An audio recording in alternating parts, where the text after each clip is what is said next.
Hello friends, आज का topic बहुत ही इंटरेस्टिंग है और हम सभी की फाइनेंशियल जर्नी को इफेक्ट करता है। हमारे मन में अक्सर एक क्वेश्चन आता है कि हम पीपीएफ में इन्वेस्ट करें या टैक्स सेवर म्यूचुअल फंड में। तो आज मैं आपके इस कंफ्यूजन को दूर करता हूँ। चलिए आज हम एक एक्चुअल डेटा के बेस पर एक वर्किंग करते हैं और हम ये देखते हैं पिछले 15 साल के डेटा के बेस पर कि कौन सा इंस्ट्रूमेंट हमारे लिए बेटर रहेगा, इसके लिए रिजल्ट क्या होगा। ये जानने के लिए वीडियो के अंत तक बने रहिए और अगर आपको पसंद आए तो लाइक, शेयर और सब्सक्राइब जरूर कीजिए, क्योंकि रिजल्ट बहुत ही शॉकिंग और आई ओपनर होने वाला है। तो दोस्तों, पहला ऑप्शन है पीपीएफ।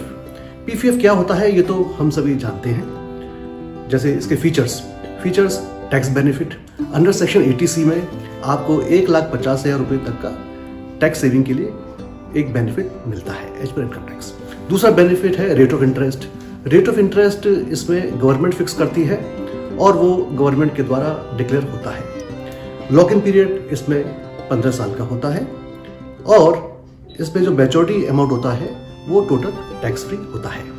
आइए अब एक वर्किंग करते हैं। वर्किंग में हमने पिछले 15 साल का एक्चुअल डेटा लिया हुआ है और हमने इसमें हर साल जो इन्वेस्टमेंट की लिमिट है 80C की वो ली हुई है। जैसे इस साल हम 1,50,000 इन्वेस्ट कर सकते हैं, तो हमने इसमें 1 अप्रैल 2021 में 1,50,000 का इन्वेस्टमेंट लिया हुआ है और पिछले 15 साल की ये शीट हमें तैयार की हुई है।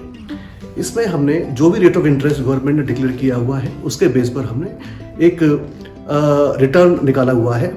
और अगर हम रेगुलरली ऐसे ही इन्वेस्टमेंट करते हैं, सिर्फ पीपीएफ में इन्वेस्ट करते हैं, तो इस रेट ऑफ इंटरेस्ट के साथ टोटल प्रिंसिपल हमारा 15 साल में 19 लाख से बढ़कर 81% का ग्रोथ आता है, जो कि हमारा टोटल बन जाता है 34 लाख रुपए और जो टोटल टैक्स फ्री है। तो ये तो हमने पीपीएफ का एक एक्चुअल वर्किंग पर देख लिया। आइए अब दूसरे ऑप्शन पर हम निगाह डालते हैं। दूसरा ऑप्शन है टैक्स सेवर म्यूचुअल फंड।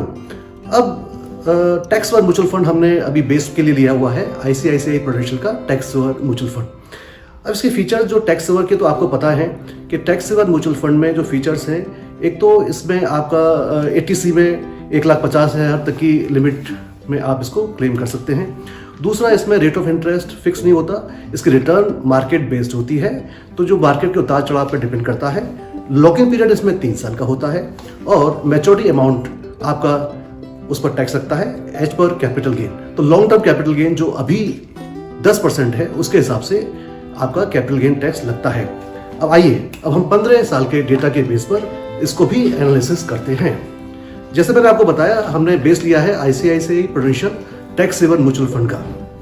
तो अभी हमने जो उसकी एक्चुअल एनएवी रही है पिछले 15 साल की, उसके बेस पर हमने इसको एनालिसिस किया है। अगर आप इसका रिजल्ट देखते हैं तो आपको पता लगेगा कि टोटल अमाउंट जो है हमारा वो 350% तक बढ़ जाता है। तो प्रिंसिपल अमाउंट जो 19 लाख था हमारा वो बढ़कर 65 लाख हो जाता है।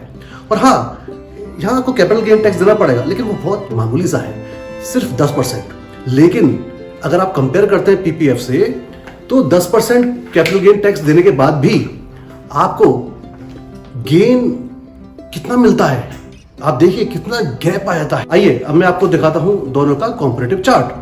अब आपको क्लैरिटी आ गई होगी कि लॉन्ग टर्म वेल्थ बिल्डिंग के लिए किस इंस्ट्रूमेंट में इन्वेस्ट करना चाहिए।